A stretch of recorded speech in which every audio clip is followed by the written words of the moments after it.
Do'stlar, mana bugun biz nima yeymiz?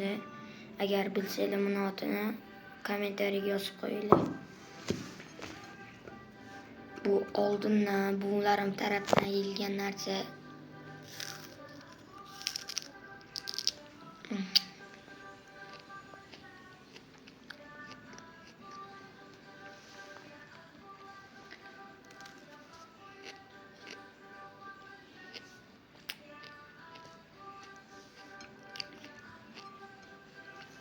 Bu xuddi dolchaga o'xshaydi. Agar bunga limon qo'shsangiz juda chiroyli ta'm bo'ladi.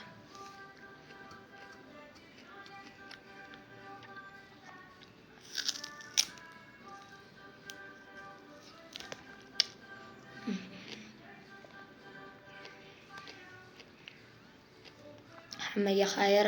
Bu boshqa obzorlarimni ham ko'rib turinglar.